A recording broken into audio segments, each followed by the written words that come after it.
안녕하세요. 사랑하는 아들과 함께 살아가고 있는 60대 후반 여자입니다.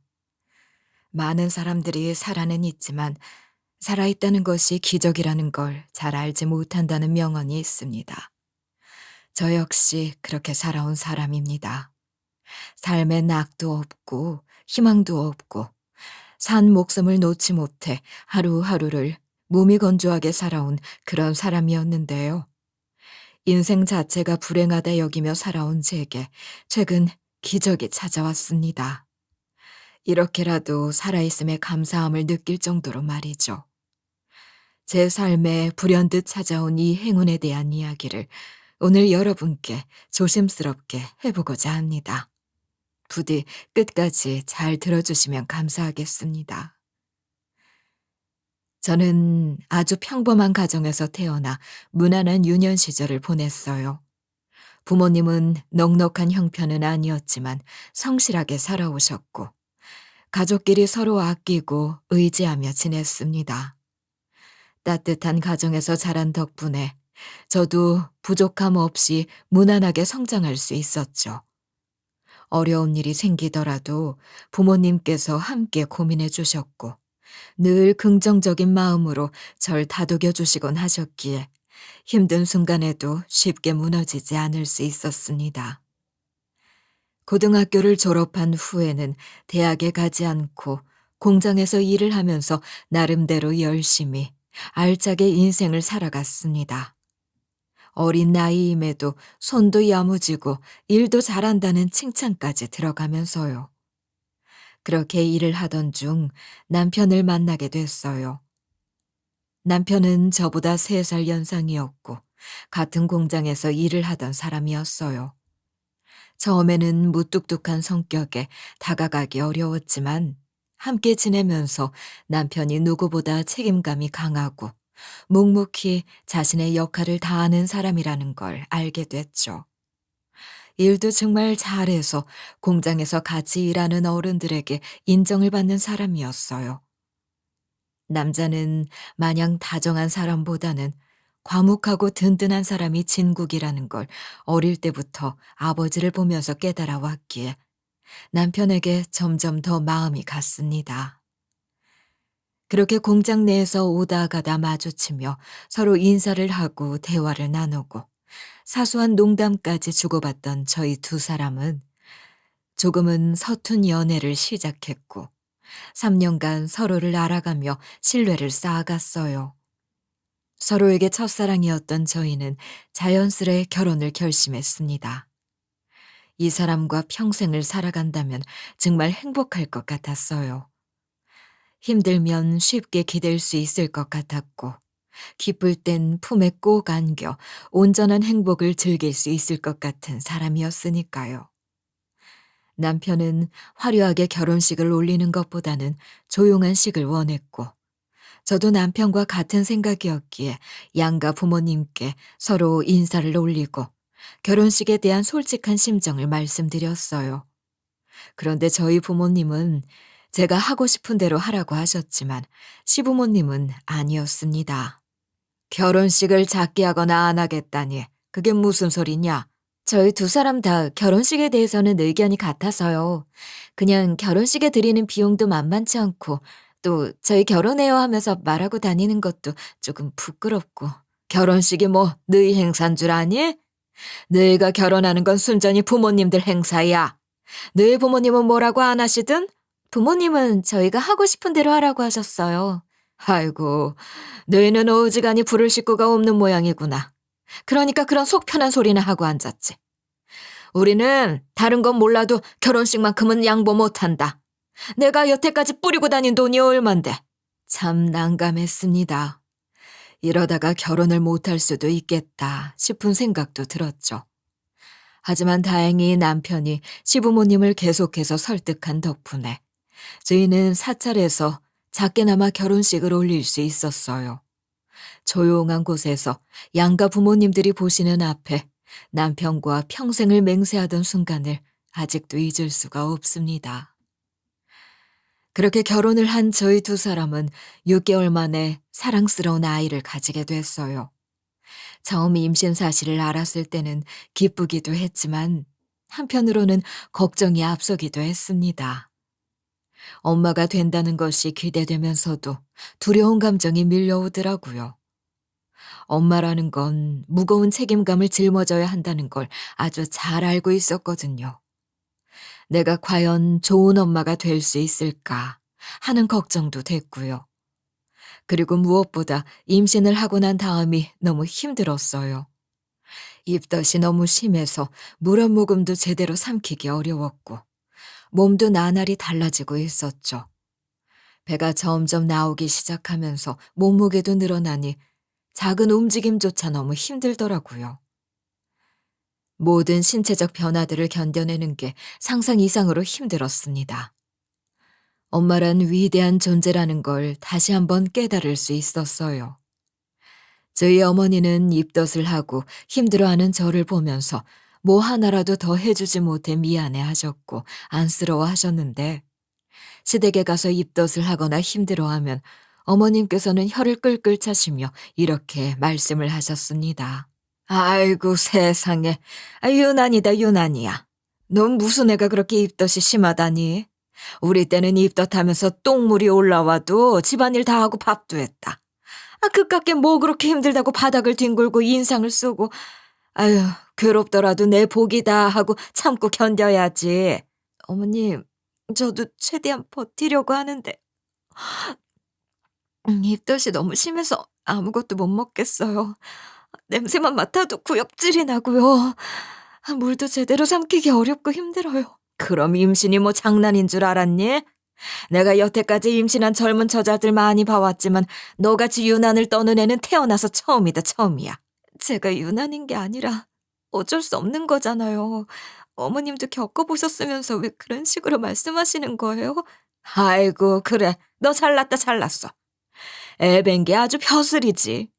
결혼한 여자라면 한 번은 당연히 겪고 넘어가야 하는 것을 별스럽게 유세나 떨고. 저리 비켜. 시댁에서 이런 이야기를 들으면 속상해서 눈물을 한 바가지 쏟아내는 날이 많았습니다. 게다가 남편이 없을 때만 제게 그런 식으로 말씀하셨기에 남편은 제 상황을 전혀 모르고 있었어요. 솔직하게 이야기를 하고 싶었지만 그러면 또 어머님과 남편 사이를 이간질하는 것이 될까 섣불리 말을 꺼내지 못하고 삼키곤 했습니다. 이런 거 굳이 이야기해서 좋을 게 뭐 있겠어요. 건강하게 태어날 아이를 위해서라면 뭐든 견딜 수 있다고 생각하면서 입덧이든 뭐든 이를 악물고 버텼고 그렇게 힘든 시간을 지나 저는 수술을 통해 건강한 아들을 낳았어요. 그날 무뚝뚝하던 남편은 처음으로 제 앞에서 눈물을 보였어요. 제 손을 꼭 잡고 정말 고생했다고 말해주는데 저도 모르게 눈물이 흐르던 거 있죠. 사실 그도 그럴 것이 낙 출산 전에 뱃속에서 탯줄이 꼬여 아이의 목을 감아버리는 바람에 자연분만해서 급히 수술을 진행하는 것으로 변경했거든요. 그 과정이 너무 힘들었기에 힘들게 낳은 만큼 더 소중하고 열심히 사랑으로 키워야겠다고 다짐했어요. 아이가 태어나면서 저는 공장을 그만두고 육아에 전념했고 남편은 여전히 공장에서 일하며 돈을 벌었어요. 부족함 없이 키우고 싶었기에 절약하면서도 아이에게 필요한 것은 아낌없이 해주려고 노력했습니다. 아주 넉넉한 형편은 아니었지만 그래도 이렇게 가정이 있다는 것에 안정감을 느낄 수 있었어요. 그리고 아들이 3살이 되던 해, 저희에게 갑작스러운 불행이 찾아왔습니다. 남편이 공장에서 기계에 손이 말려 들어가는 사고를 당한 것이었죠. 지금이야 의학 기술이 워낙에 발달해서 절단 사고가 일어나면 수술을 할 수 있지만 당시 의료 상황으로는 이런 사고가 발생하면 대부분 절단을 해야 했습니다. 병원으로 급히 달려간 저는 의사 선생님을 붙잡고 울며 불며 애원했어요. 선생님, 혹시 손을 살릴 방법은 없는 건가요? 조금이라도 가능성이 있다면 어떻게든 해보고 싶어요. 제발요. 돈은 달라는 대로 드릴 테니까 제발 저희 남편 손 좀 고쳐주세요. 제발요. 정말 안타깝지만 손이 기계에 깊이 말려 들어가서 조직이 심하게 손상된 상태입니다. 이 정도면 혈관과 신경까지 망가졌을 가능성이 커서 접합수술을 진행하는 건 현실적으로 어렵습니다. 지금으로서는 절단이 최선의 선택입니다. 그렇지 않으면 부상 부위 위로 피부가 점점 상하게 될 거고 나중에는 괴사가 되어 절단 부위가 넓어질 수 있어요. 그럼 앞으로 저희 남편은 어떻게 되는 거예요? 평생 한쪽 손 없이 살아야 하는 거예요? 네. 의수를 사용하거나 한쪽 손 없는 생활에 최대한 적응해 나가셔야 합니다. 당장은 많이 힘드실 거예요. 정신적으로도 충격이 크실 테고요. 아내분께서 옆에 계셔주시면서 많이 도와주세요. 저는 그 말을 듣고 그대로 무너져 내리고 말았습니다. 이런 사고가 일어날 거라는 걸 전혀 예상하지 못했기도 했고 한쪽 손 없이 살아갈 남편이 안쓰럽기도 했거든요. 앞으로 어떻게 해야 할지 막막했지만 남편을 위해 제가 더 강해져야겠다고 다짐했어요. 그렇게 남편은 한쪽 손을 잃고 난 후 공장을 그만둬야 했습니다. 처음엔 담담한 척했지만 시간이 지날수록 무력감에 빠져가는 게 눈에 다 보이더라고요. 가족을 책임져야 한다는 압박감에 시달리던 남편은 점점 술에 의지하기 시작했어요. 하루하루 술에 취해 사는 남편을 보며 마음이 너무 아팠지만 그냥 아파하고 있을 수만은 없었습니다. 남편이 일을 할 수 없는 상황이었기에 제가 나서서 일을 해야 했거든요. 하지만 일을 시작하기에 앞서 생각해야 할 것이 하나 있었습니다. 바로 아들을 어디에 맡기고 가느냐였죠. 남편은 술에 절어 살았기에 당연히 아들을 제대로 돌보지 않을 게 뻔했거든요. 저는 고민 끝에 출근을 한 동안에는 이웃집 아주머니에게 아이를 맡기고 퇴근 후 아이를 데리고 오는 방법을 택했습니다. 그렇게 전 정말 미친 듯이 일했어요. 식당에서 설거지를 하고 짧게나마 공장에서 조립 일을 하고 닥치는 대로 돈을 벌었습니다. 그렇게 저녁 늦게 집에 돌아오면 아들은 방긋방긋 웃으며 절 반겨줬어요. 몸은 지치고 고단했지만 아들의 웃음은 힘든 마음을 사르르 녹여주는 것 같았죠. 그에 반해 남편은 계속해서 술을 더 사오라며 제게 고래고래 소리를 질러대곤 했습니다. 뭐 한다고 이제 집에 기어 들어오는 거야? 심시간이 몇 시인 줄 알아? 이러다가 이제 퇴근해서 들어온 거 뻔히 다 알면서 왜 물어봐? 내가 밖에서 또 다른 짓이라도 하고 들어왔을까 봐 그래? 물어보지도 않았는데 실토라는 거 보니까 찔리는 구석이 있나 보네. 너도 나 손 없다고 무시하냐? 어? 당신 힘든 거 알겠는데 제발 적당히 좀 해. 당신이 지금 일을 못하는 상황이라는 걸 내가 알고 있으니까 어떻게든 살아보겠다고 이러는 거잖아. 당신도 일을 안 하고 나도 일을 안 하면 애 분유값은 어떡하고 기저귀 값은 어떡할 건데? 가만히 있으면 하늘에서 돈이 뚝 떨어져? 아니잖아. 제발 그만 좀 하자. 나도 힘들다. 남편이 술에 취해 소리를 지를 때마다 사실 모든 걸 포기하고 싶다는 생각까지 들었습니다. 저도 사람인지라 이 모든 상황을 온전히 저 혼자 견뎌내기가 너무 힘들었거든요. 그래도 제 옆을 지켜주는 사랑스러운 아들 하나 보고 이 모든 걸 견뎌냈습니다. 그렇게 3년이라는 시간이 흘러 아이가 6살이 되던 해, 결국 사단이 나고 말았습니다. 제가 출근한 동안에 남편이 아이를 데리고 말도 없이 홀연히 사라진 것이었죠. 무슨 말씀을 하시는 거예요? 남편이 아이를 데리고 갔다고요? 언제요? 몰라. 그냥 어디 놀러 간다고 하면서 데리고 가던데? 진석 엄마, 정말 몰랐어? 난 정말 아무렇지도 않게 데리고 간다고 하길래 진석 엄마랑 다 협의가 되어 있는 줄 알았지. 어디로 간다고 말도 안 하고 그냥 데리고 간 거예요? 그렇다니까. 뭐 금방 돌아오겠지. 애 아빠가 데리고 간 건데. 걱정하지 말어. 걱정하지 말라는 아주머니의 말과는 다르게 집안은 텅 비어 있었어요. 남편의 옷과 아이의 옷은 물론이고 거실에 있던 유일한 가족 사진마저 사라져 있었습니다. 심장이 확 멎는 것 같은 기분이 들더군요. 남편이 어디로 사라졌는지 왜 아이를 데리고 갔는지조차 알 수 없었기에 너무 답답했습니다. 아들과 남편이 사라진 시기는 휴대폰조차 없던 시대였습니다. 요즘처럼 인터넷이나 휴대전화를 가지고 있는 게 당연한 시대가 아니었으니 무작정 집 전화로 소통을 하거나 파출소에 직접 찾아가는 등 발로 뛰는 것이 유일한 방법이었죠. 저는 아들이 사라졌다는 충격에 밤낮 가리지 않고 동네 구석구석을 뒤졌습니다.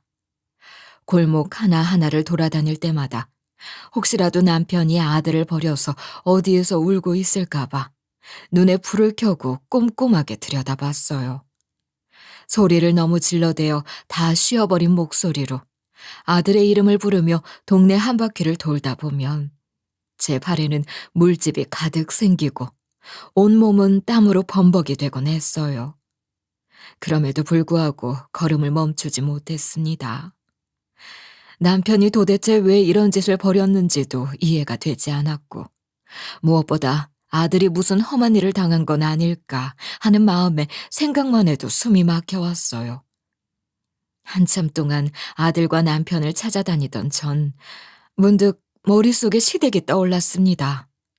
혹시라도 남편이 아이를 데리고 시댁으로 간 건 아닐까 싶었죠. 그래서 곧장 시댁으로 찾아가 정신이 나간 사람처럼 대문을 두드렸습니다. 한참 동안 문을 두드리자 어머님이 정말 오만상을 찌푸리시며 나오시더군요. 네가 여긴 어쩐 일로 찾아왔냐? 평소엔 연락 한 통 없던 애가. 어머님, 저 정말 급해서 그러는데 혹시 진석이랑 그 여기로 안 찾아왔어요? 그 사람이 아이를 데리고 갑자기 사라져서 집에도 안 들어오고 있어요. 뭐 어디 멀리 나들이나 갔겠지. 애 아빠가 애 데리고 어디 간 거 가지고 뭘 그렇게 유난을 떨어댄다니. 그리고 너 꼴이 그게 뭐니? 씻고 다니지도 않는 거야? 아휴, 몸에서 쉰내가 아주 진동을 한다 진동을 해. 어머님, 그러지 마시고 잘 생각 좀 해주세요. 그 사람이 어머님한테 뭐라고 이야기한 거 없었어요? 얘가 진짜 정신이 나갔나. 그런 적 없다고 하잖아. 시끄럽게 하지 좀 말고 좀 가. 어머님은 마치 대꾸할 가치도 없다는 듯 문을 쾅 닫아버렸어요. 그 순간 전 대문 앞에 털썩 주저앉아 그동안 참아왔던 서름을 토해내듯 눈물을 쏟아냈어요. 그래도 여기에는 있을 줄 알았는데 적어도 어머님은 알 거라 생각했는데 결국 전 시댁에서도 아무 도움도 얻지 못한 채 돌아와야 했습니다. 이미 일을 그만둔 상태였으니 저에게는 아들을 찾는 일이 일상의 전부가 되어 있었어요. 그리고 파출소에 가서도 실종 신고를 했지만 되려 경찰은 절 정신 나간 사람 보듯이 대했습니다. 경찰관님, 제발 좀 도와주세요. 남편이 알코올 중독 상태인데 저한테 말도 없이 아이를 데리고 사라졌어요. 그게 벌써 열흘이 넘었고요. 무슨 일이 난 건 아닌가 너무 불안해서 살 수가 없어요. 아유, 선생님이 남편분이랑 이혼을 한 것도 아니고 호적상 아버지가 자식을 데려간 건데 저희가 뭘 해드릴 수 있겠어요. 개인의 가정사 문제로는 저희가 개입을 해드릴 수 있는 게 아무것도 없어요. 뭐 나중에 기다리면 집에 돌아오시겠죠. 기다려보세요. 개인의 가정사라뇨. 남편은 지금 아이를 돌볼 수 있는 정신 상태가 아니라고요. 전 정말로 걱정이 돼서 찾아온 거예요. 아이가 위험에 처해 있을지도 모르는 상황에 태평하게 기다려보라는 게 지금 말이나 되는 상황이에요? 하지만 경찰은 제 눈물겨운 호소를 비웃기라도 하듯 아무런 대꾸도 하지 않았고 저는 말이 통하지 않는 벽에 부딪힌 듯 무력감에 빠지고 말았어요. 결국 아무것도 알아내지 못하고 집으로 돌아온 전 텅 빈 방 안에서 아들 사진만 끌어안고 한참 동안 펑펑 울었어요. 그 이후로 꾸준히 시댁에 전화를 걸었지만 돌아오는 대답은 곱지 않았습니다. 나중에는 2번 다시는 전화를 걸지 말라는 말까지 하더군요. 전 포기하지 않고 직접 발로 뛰면서 이웃 동네부터 시작해서 또 다른 시나 군에 있는 보육원, 아동시설에도 전화를 해보고 때로는 비슷한 아이가 있는 것 같다는 연락이 오면 무작정 버스를 타고 찾아가 보기도 했어요. 하지만 모든 노력은 허사였고 시간이 흐를수록 제 몸과 마음은 피폐해져 갔죠. 그렇게 1년이라는 시간이 훌쩍 흘렀어요. 남편도 아이도 어디에서도 소식을 들을 수 없었고, 저 또한 생계를 포기한 상태에서 체력이 점점 바닥나고 있음을 확실하게 느꼈어요. 밥도 제대로 못 먹으니 살이 쭉쭉 빠졌고, 하루에도 몇 번씩 정신이 아찔해지는 것을 느끼곤 했습니다. 사랑하는 아들에 대한 그리움과 죄책감 때문에 자책하며 우는 건 일상이 되었죠. 시댁은 이미 전화번호를 바꿨는지 이제는 아이의 연락이 닿지 않았고, 친정 부모님은 몸이 편찮으셔서 제 상황을 들어줄 여력이 없으셨습니다. 세상에 혼자만 버려진 것 같은 기분으로 살던 어느 날, 문득 현관문이 삐걱 열리는 소리가 났어요. 문을 열고 들어올 사람이 없는데 뭐지 싶은 심정으로 현관 쪽을 바라본 순간 숨이 턱 막히는 기분이 들었습니다. 문 앞에 선 사람은 다름 아닌 남편이었어요. 아무 소식도 없이 연기처럼 사라졌던 남편이 갑자기 집으로 찾아온 것이었죠. 순간 얼마나 화가 나든지 현관에 뻔뻔한 표정으로 서 있는 남편을 향해 대들었습니다. 당신 여태까지 대체 뭘 하다가 온 거야? 우리 진석이 어딨어? 진석이는 어디 가고 당신 혼자 기어들어온 건데? 그렇게 백날 소리 질러봐라. 이미 없어진 애가 오는가? 무슨 소리 하는 거야? 당신 진석이 잃어버렸어? 우리 진석이 어딨어? 진석이 어딨느냐고! 아우 시끄러. 살은 쭉 빠졌어도 소리 지를 기력은 남아있나 보네. 어딘가에서 잘 살고 있을 테니까 신경 끄시고 이혼 서류에 도장이나 찍어줘. 남편이 내민 건 다름 아닌 이혼 서류였습니다. 벼랑간 소식도 없이 사라졌던 사람이 돌아온 이유가 이혼 서류 때문이라는 사실에 하늘이 무너지는 기분이었어요. 대체 왜 이러는지 이유라도 듣고 싶었지만 남편은 아무런 말도 하지 않고 도장만 찍으라고 재촉했습니다. 하지만 전 남편의 요구를 들어주지 않았어요. 아들이 어디서 어떻게 살고 있는지도 모르는데 이혼을 하는 건 말이 안 되는 일이잖아요. 그런데 남편은 너무나도 뻔뻔하게 절 보고 웃으며 이렇게 말했습니다. 뭐 그래. 당신이 안 찍어준다면 나 혼자 서류 제출하면 되지. 당신 그거 알고 있지? 이혼 신청은 나 혼자서도 할 수 있는 거. 굳이 합의로 안 해도 우리가 갈라설 수 있는 길은 활짝 열려 있단 말씀이야. 당신 정말 나한테 왜 이러는 거야? 아무 말도 없이 사라져 놓고서 이제 와서 이러는 이유가 대체 뭐냐고. 사람 마음은 갈대 같은 거라고 하지. 당신이랑 떨어져 있는 동안 정말 많은 것들을 생각해 봤는데 그냥 내가 행복해지기 위해서는 당신이랑 갈라서는 게 제일 좋겠다는 생각이 들더라고. 그러니까 서로 좋게 끝내자고 찾아왔던 건데 뭐 싫다면 내가 알아서 처리할게. 결국 남편은 법원에 이혼 소장을 제출했고 저를 이상한 사람 취급하면서 제 집착이 문제라는 식으로 몰고 갔습니다. 저와 연락을 뚝 끊었던 시댁은 당연히 남편 편에 서서 이혼을 할 수 있도록 유리한 증언을 했어요. 친정 부모님은 증언은커녕 법정에 나올 수 있는 상황이 아니었기에 저 혼자 죽을 힘을 다해 변론을 했지만 결국 법정은 저의 손을 들어주지 않았습니다. 그런데 양육권에 대한 이야기는 하지 않아서 뭔가 이상하다 싶은 마음에 서류를 떼보니 아들의 이름이 호적에 없는 겁니다. 아예 사라져버린 것이었죠. 대체 언제부터 아들이 호적에서 사라진 것이며 또 아들은 대체 어디에 있는 건지 알고 싶었습니다. 하지만 남편과는 이혼을 하게 되었고 그와 동시에 아들을 찾을 수 있는 작은 실마리마저 모두 사라지게 됐어요. 저는 모든 걸 잃었다는 상실감에 숨쉬는 것조차 고통스러웠지만 그래도 아들이 어딘가에 살아있을 거라 생각하면 쉽게 목숨을 내던지지도 못했습니다. 이렇듯 절망에 빠진 채 몇 달을 보내다 저는 결국 살던 집을 정리하고 시골에 있는 친정으로 내려갔어요. 부모님은 편찮으신 몸으로 두 팔 벌려 절 맞아주셨고 저는 부모님을 모시면서 지냈습니다. 제게 남아있는 아들의 사진 몇 장과 제 옷가지를 챙기는 데에도 너무 마음이 괴로웠지만 그래도 제가 살고 있는 곳에서는 더 이상 아무런 희망을 찾을 수 없었기에 시골행을 택했어요. 저는 머릿속으로 하루에도 몇 번씩 아들의 얼굴을 떠올리며 어딘가에서 잘 살고 있을까? 혹시라도 내가 못다 준 사랑을 다른 곳에서라도 받고 있어야 할 텐데, 라고 생각하면서 아들이 살아만 있기를, 잘 지내고 있기를 바랐습니다. 그렇게 30년이 넘는 세월이 흘렀고, 부모님이 돌아가신 후 저는 부모님이 사시던 집에 정착하게 되었습니다. 무색하게 흘러가는 세월 동안 저는 아들을 잊지 않고 늘 생각하며 지냈어요. 세상에 완전히 잊혀지는 사랑은 없다는 말이 있잖아요. 그럴 땐 가슴 사무치게 그리워하기도 하고 또 눈물도 흘려가면서 아들을 기억했습니다.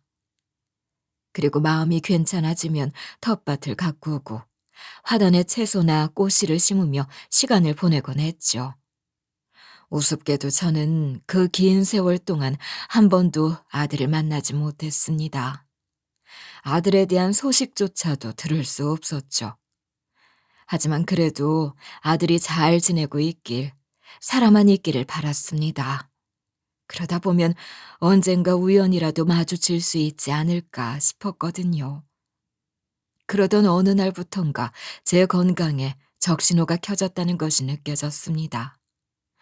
처음엔 그냥 기침만 나와서 단순히 감기인가 싶었는데 아무리 시간이 지나도 낫지 않고 폐 쪽에 찌르는 듯한 통증까지 찾아오더군요.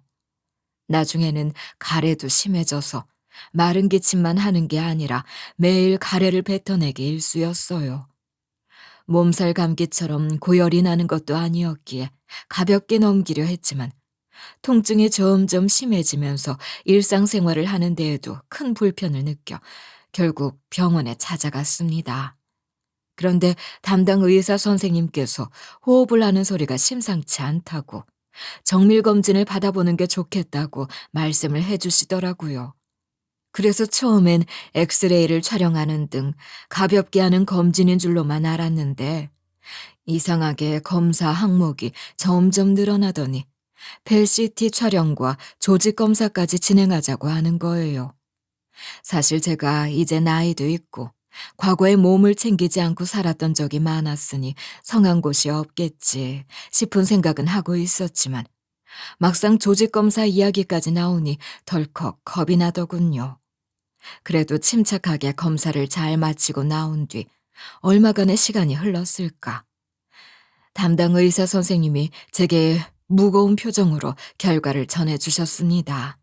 환자분, 여기 하얀 거 보이시죠? 이게 암인데 지금 병기로 봤을 땐 폐암 3기 정도로 예상이 됩니다. 네? 폐암 3기라니요? 그게 무슨 말씀이세요? 다행히 말기는 아니지만 방치하면 말기로 진행될 수 있기 때문에 바로 항암 치료를 시작하셔야 합니다. 그동안 통증 때문에 꽤 힘드셨을 텐데 조금만 더 일찍 병원에 오시지 그러셨어요. 그 순간 머리가 하얗게 변하면서 할 말을 잃어버리고 말았어요. 그리고 이미 살 만큼 살았는데 굳이 이런 힘든 항암 치료를 받아야 하나 하는 의구심이 들기도 했어요. 이 상태로 치료를 한다 한들 저를 지켜줄 가족도 없는 처지에 혼자 병원에 입원해서 고통만 늘어나는 건 아닐까 싶었습니다. 그러나 문득 아직도 찾지 못한 아들 생각이 떠오르더군요.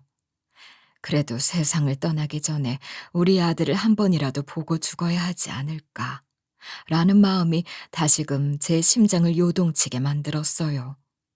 아무런 치료도 받지 않고 그냥 시간만 흘려보내다 세상을 떠나버리면 정말로 아들과 재회할 기회를 영영 놓치게 될 것 같았어요. 그렇게 저는 병원에 입원해서 항암 치료를 받기 시작했는데 이게 정말 말처럼 쉬운 과정이 아니더군요. 항암 치료는 정말이지 괴로운 것이었어요. 가뜩이나 몸이 쇠약해진 상태에서 항암제가 온몸을 휩쓸어가는 듯한 느낌이 들었죠. 부작용으로 머리카락이 한 움큼씩 빠지다 못해 뭉텅이로 빠지는 바람에 결국 머리를 다 밀어야만 했고 거울에 비친 모습을 볼 때마다 통곡의 눈물이 터져 나왔습니다. 입안도 헐어서 식사를 제대로 하기 어려웠던 데다가 매일 주사 바늘에 찔리며 약을 투여받다 보니 면역력도 떨어져 쉽게 토를 하곤 했어요. 나으려고 받는 치료인데도 어째 더 괴로워지기만 하는 것 같았죠. 그러던 어느 날 간호사 선생님이 제게 찾아와 이렇게 말씀을 해주시더군요. 환자분, 오늘부터 잠시 동안 종양내과에 계시는 다른 교수님께서 환자분 주치의 해주실 거예요. 갑자기요? 원래 환자분 전담하시던 교수님께서 오늘 새벽에 급하게 출산을 하시는 바람에 부득이하게 바뀌게 됐어요. 바뀔 교수님께서도 저희 병원에서는 실력 좋은 분이시고 또 친절하시니까 괜찮으실 거예요. 저는 별 생각 없이 알겠다고 대답했어요. 사실 어떤 사람이 제 담당이 되어도 상관없었어요. 전 그냥 건강해져서 아들을 만나고 싶은 마음뿐이었으니까요. 그리고 얼마 지나지 않아 새로운 주치의라는 사람이 절 찾아왔습니다. 꽤 나이가 젊어 보이는 남자 교수더라고요. 그런데 그 주치의라는 사람이 제 얼굴을 유심히 보다가 갑자기 눈이 휘둥그레지더니 눈물을 글썽이며 저를 확 껴안는 게 아니겠어요. 어머님, 정말 보고 싶었습니다. 여기서 어머니를 이렇게 뵙게 되다니. 저기요, 선생님. 무슨 소리를 하는 거예요? 어머니라니. 정말 저 못 알아보시겠어요? 저예요, 어머니. 자세히 보세요. 어머니라는 이름에 순간 심장이 빠르게 뛰었습니다. 30여 년 동안 한 번도 들어보지 못한 이름이었거든요. 설마 하는 마음에 주치의의 가슴팍에 달린 명찰을 봤지만 이름은 아들과 완전히 달랐습니다.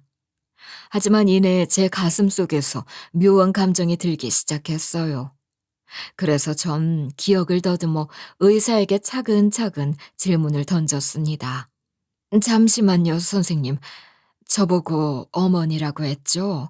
그럼 어머니 성함이 뭔지 여쭤봐도 될까요? 그리고 어릴 때 어디서 자랐는지, 부모님은 두 분 다 계시는지도 물어보고 싶네요. 전 어릴 때 아버지 손에 이끌려 지방 보육원에 맡겨졌었어요. 그때 제가 6살이 되던 애였는데 그게 너무 충격적이어서 아직도 기억이 나요. 그리고 얼마 안 가서 좋은 집에 입양을 갔어요. 양부모님들은 절 사랑으로 키워주셨고 전 사랑을 받고 자라서 의대에 진학해 의사가 될 수 있었어요. 그랬군요. 우리 아들이랑 비슷한 연배로 보이는데 혹시 이야기를 더 들을 수 있을까요? 전 입양돼서 사랑을 받고 자라는 동안 단 한 번도 어머니를 잊어본 적이 없었어요. 그래서 제가 입양될 때 아버지가 주셨던 유일한 가족 사진을 보면서 나중에 어른이 되면 꼭 어머니를 찾겠다고 다짐하면서 살았어요. 그래서 얼마 전에 흥신소에 의뢰를 했어요. 오래된 기억이지만 어머니를 찾고 싶다. 30년도 더 된 일이지만 꼭 찾고 싶다고 하니까 알겠다고 하시더라고요. 그렇게 흥신소에서는 병원 근처에 의사 선생님의 어머니가 살고 있다는 소식을 알아냈고 이 의사는 어머니를 만나러 가기 위해 준비를 하고 있었다고 했어요. 그리고 이 의사 선생님이 찾은 어머니라는 사람이 바로 저라는 것이었죠. 그 말에 저는 몸이 떨리고 심장이 터질 듯한 기분을 느꼈어요. 아직 아들이라고 확신할 수는 없었지만 왠지 이 의사 선생님이 진짜 제 아들이 맞을 수도 있겠다는 생각에 온갖 감정이 몰려왔습니다. 마지막으로 전 떨리는 마음을 가라앉히고 의사 선생님에게 물었습니다. 사실 우리 아이도 30여 년 전 6살 때 갑작스럽게 사라졌어요. 내가 나이는 이렇게 많이 먹었지만 우리 아들 얼굴을 한 번도 잊어본 적이 없거든요. 만약 내 아들이 맞다면 목이랑 어깨 사이에 커다란 왕점 하나가 있을 거예요. 혹시 점을 가지고 있나요? 제 말이 끝나기가 무섭게 의사 선생님은 망설임 없이 목덜미를 보여주었습니다. 거기에는 제가 기억하던 그 독특한 모양의 점이 분명하게 남아 있었어요. 그 순간 제 심장에 콩닥거리는 소리가 온 병실에 울리는 듯했고 머리가 핑 돌며 눈물이 왈칵 쏟아졌습니다. 제 눈앞에 있는 이 의사 선생님이 살아생전 딱 한 번이라도 만났으면 했던 제 아들이었어요. 세상에, 어떻게 이런 일이 있을 수가 있나요? 그렇게 애타게 기다려왔던 아들이 바로 제 옆에 있었다니. 도무지 믿을 수가 없었습니다. 저는 있는 힘껏 의사 선생님, 아니, 제 아들을 끌어안고는 한참 동안 울었어요. 세월의 무게와 그간의 눈물이 한꺼번에 터져나온 듯 눈물을 멈출 수가 없었습니다. 그렇게 한참 동안을 울고 나서야 저는 아들 옆에 나란히 앉아 지난 시간을 돌아보기 시작했습니다.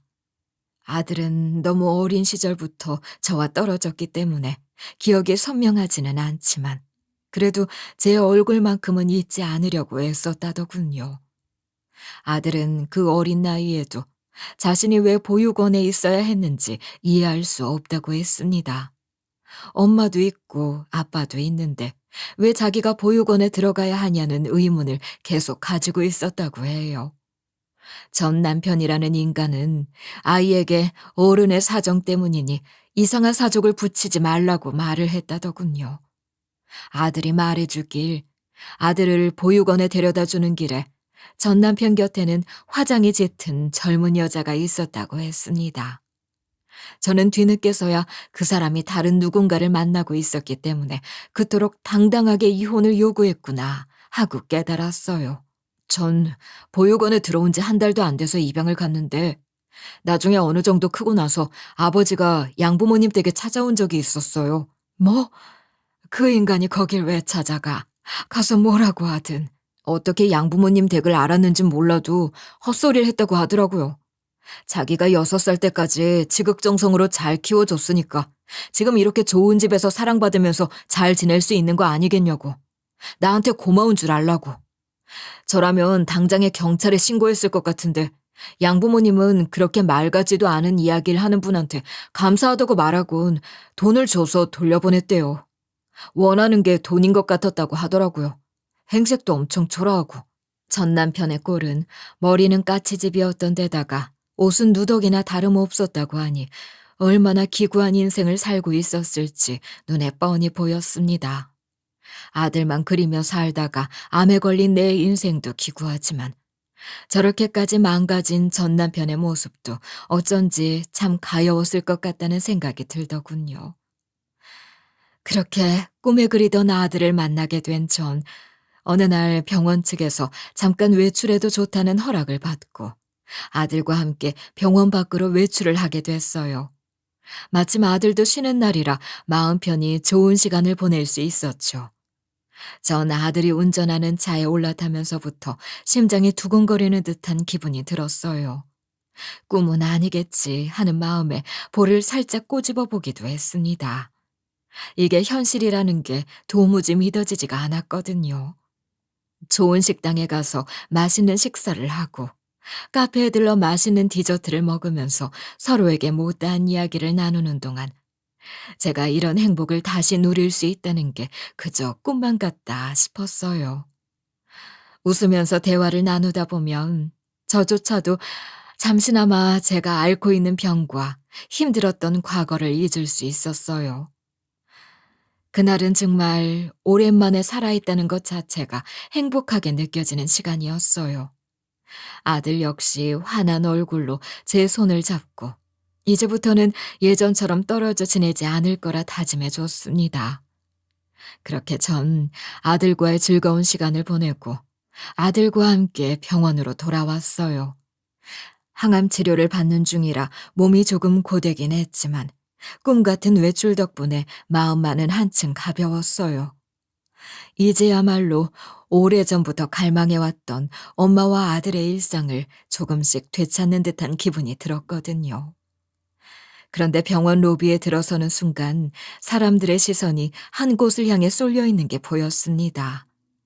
사람들의 시선이 향한 곳에서는 한바탕 소란이 벌어지고 있었고 그 중심에는 행색이 초라해 보이는 누군가가 악을 쓰며 난동을 피우고 있었어요. 무슨 일인가 싶어서 가까이 다가간 순간 행패를 부리는 사람의 얼굴을 보고 숨이 멎을 듯한 기분을 느꼈습니다. 그 사람은 바로 다름 아닌 전 남편이었거든요. 저는 그의 얼굴을 확인하는 순간 식은땀이 날 정도로 충격을 받았습니다. 전 남편은 절 알아보지 못한 채 다른 직원들을 향해 술 취한 말투로 삿대질을 하며 소리를 지르고 있었어요. 에바, 내가 이 병원에서 일하는 의사 아버지 되는 사람이라니까. 우리 아들 좀 불러줘. 그러면 해결될 거 아니야. 그러니까 그 이름을 가지고 있는 의사 선생님은 저희 병원에 안 계신다니까요. 계속 이렇게 저희 영업도 못하게 하시고 난동 피우시면 정말 경찰 부릅니다. 에? 경찰? 그래, 불러. 우리 아들이 돈으로 다 해결해 줄 거니까 당장 불러. 정말 가관이었습니다. 어떻게 사람이 나이를 먹어도 변하지 않고 그대로인지. 소리를 고래고래 지르며 바닥에 드러눕기까지 하는데 말도 나오지 않을 정도였어요.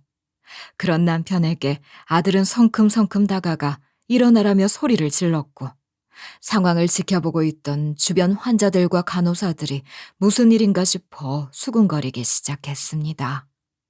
다른 건 몰라도 아들이 난처해질 수 있는 상황이라는 건 분명해 보였어요.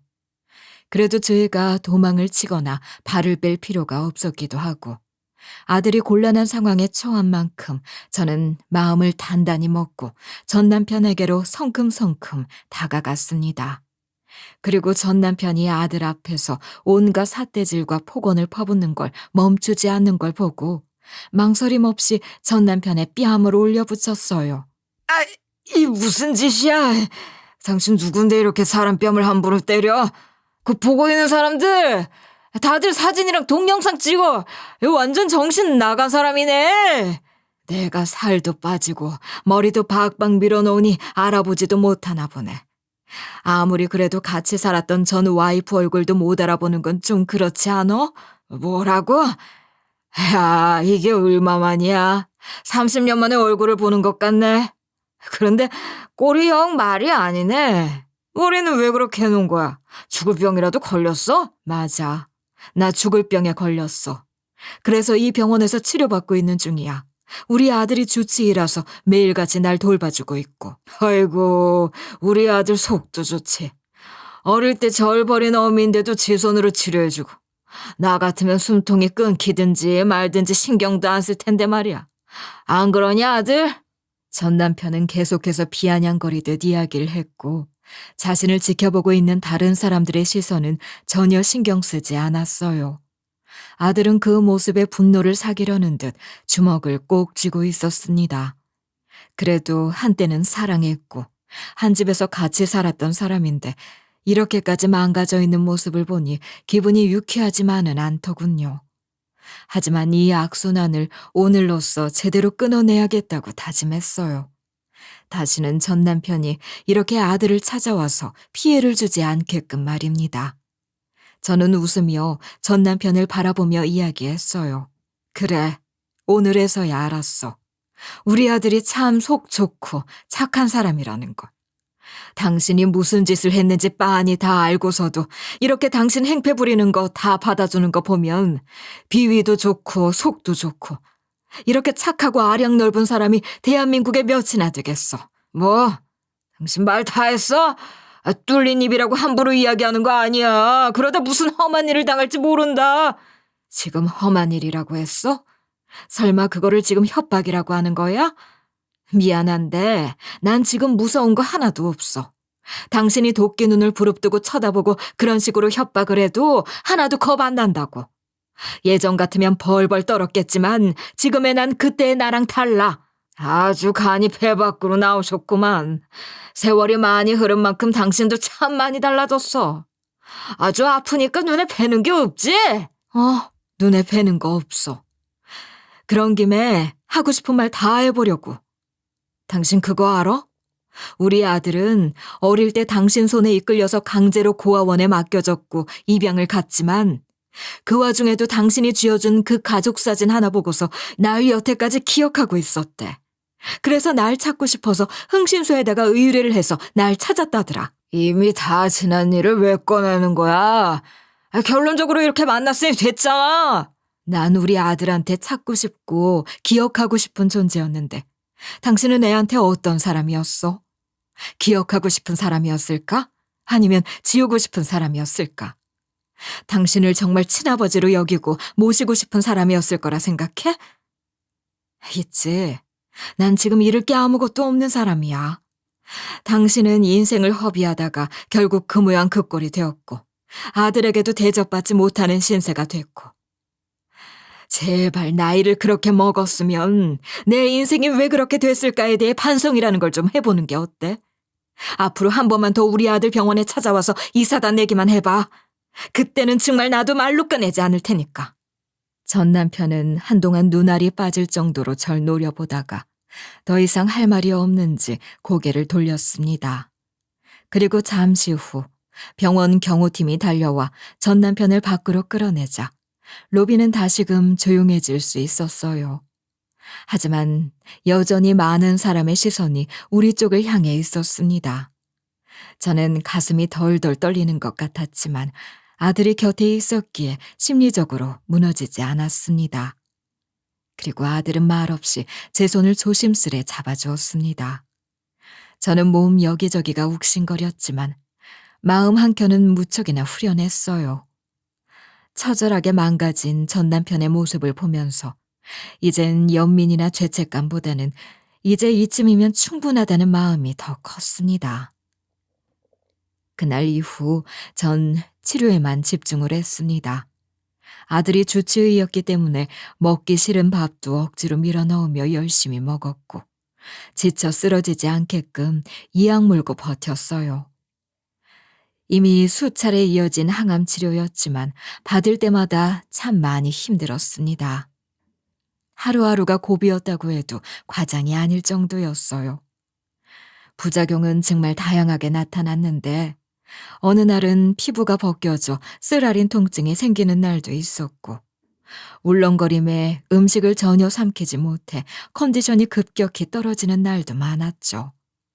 그래도 그럴 때마다 아들은 야근까지 불사하고 병원으로 달려와 밤을 새면서 저를 간호했습니다. 제가 아파서 앓는 소리를 낼라 치면 손을 꼭 잡고 울어주었어요. 아들의 눈물에 저도 더는 약해지지 않으려 애썼습니다.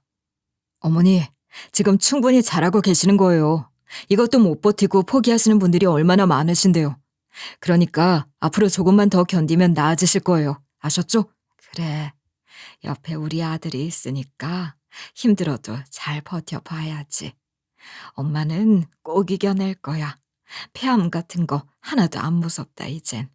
그렇게 길고 긴 4년을 버틴 어느 날 아들에게서 좋은 소식을 들을 수 있었습니다. 암세포가 크게 줄어서 일단 항암 치료를 중단해 볼 수 있겠다는 것이었죠.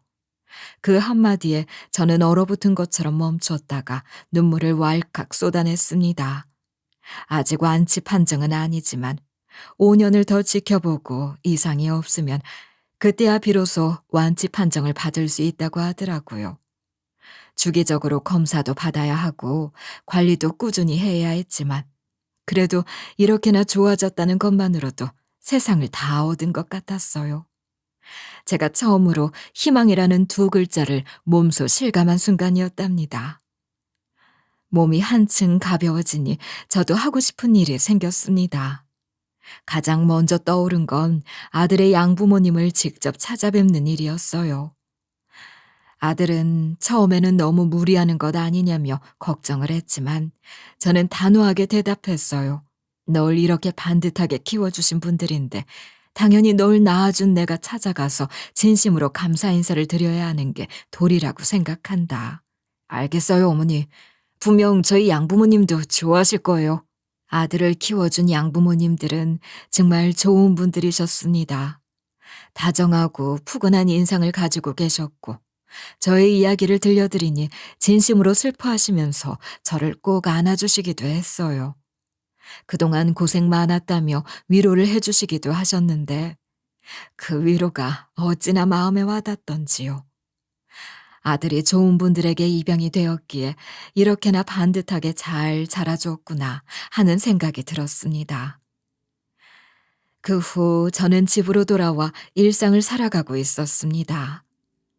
물론 정기적으로 서울 병원에 올라가 검진을 받아야 하지만 그마저도 제게는 이제 큰 부담이 아닙니다. 검사 날짜가 다가오면 아들이 전날부터 절 데리러 내려오니 그것도 일종의 작은 이벤트 같은 기분이 들거든요. 차를 타고 서울로 올라가는 길은 늘 즐겁습니다. 창밖으로 펼쳐지는 들판과 산자락을 보면서 아들과 함께 수다를 떨다가 문득 잠이 들기도 하고요.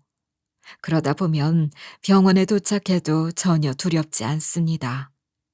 예전 같았으면 치료실 문만 봐도 숨이 막혔을 텐데 이젠 아들도 있고 저의 삶을 응원해 주시는 아들의 양부모님도 있고 주변에는 참 좋은 사람이 많구나 하는 마음에 힘이 절로 나고 있어요.